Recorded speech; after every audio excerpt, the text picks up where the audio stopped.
SBI annuity deposit scheme एक ऐसा scheme है जो अपने इन्वेस्टर्स को रेगुलर इनकम प्राप्त करने के लिए अपने सेविंग्स को उपयोग करने में सक्षम बनाती है। इस स्कीम में एक इन्वेस्टर लमसम इन्वेस्टमेंट कर सकता है और समान मासिक निकासी यानी इक्विटेड मंथली विड्रॉ प्राप्त कर सकता है।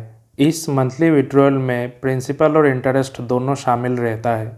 इंटरेस्ट को क्वार्टरली बेसिस पर कंपाउंड किया जाता है और मंथली अमाउंट में छूट दी जाती है।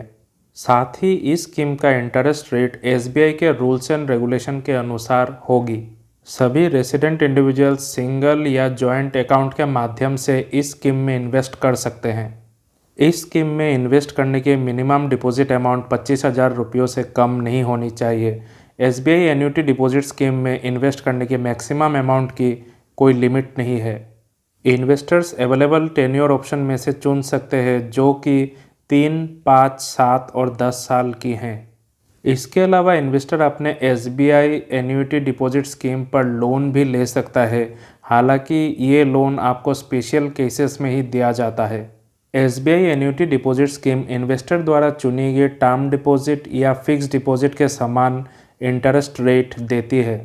अभी आपके स्क्रीन पर मैं फिक्स डिपॉजिट के इंटरेस्ट रेट का चार्ट दिखाने वाला हूँ। आप इसका स्क्रीनशॉट ले लें। अभी हम एसबीआई एन्युटी डिपॉजिट स्कीम के अलग अलग फीचर्स के बारे में जानेंगे। ये स्कीम 4 अलग टेन्योर में उपलब्ध है। इन्वेस्टर 3, 5, 7 या 10 साल में से चुन सकता है। इस स्कीम का इंटरेस्ट रेट एसबीआई की फिक्स डिपॉजिट या फिर टर्म डिपॉजिट के इंटरेस्ट रेट के समान होगी। इसके अलावा सीनियर सिटीजन्स अपने डिपॉजिट अमाउंट पर एक्स्ट्रा इंटरेस्ट प्राप्त कर सकते हैं। प्रासंगिक अवधि के लिए डिपॉजिट का मिनिमम अमाउंट 1,000 रुपया पर मंथ है। तो 5 साल की टेन्योर के लिए एसबीआई एन्युटी डिपॉजिट स्कीम में मिनिमम डिपॉजिट अमाउंट 60,000 रुपया है। हालांकि मैक्सिमम डिपॉजिट अमाउंट की कोई लिमिट नहीं है। एसबीआई की सभी ब्रांच में ये स्कीम उपलब्ध है।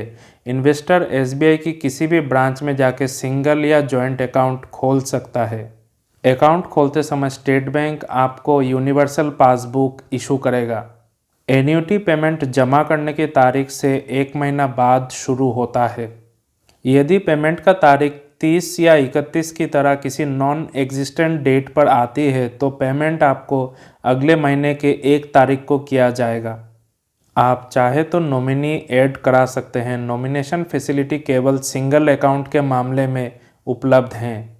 इन्वेस्टर बैलेंस एन्युटी अमाउंट के 75% तक लोन ले सकता है। हालांकि लोन केवल स्पेशल केसेस के मामले में ही दिया जाएगा।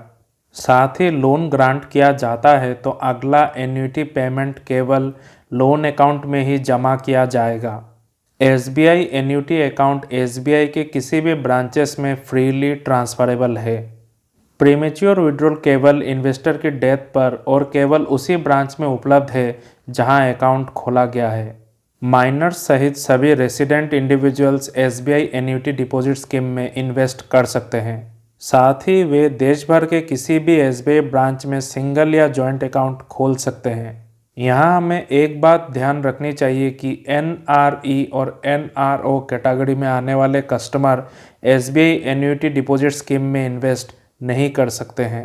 अभी इतना कुछ जानने के बाद आपके दिमाग में एक सवाल आ रहा होगा कि क्या एसबीआई एन्युटी डिपॉजिट स्कीम हमारे रेगुलर फिक्स डिपॉजिट से अलग है?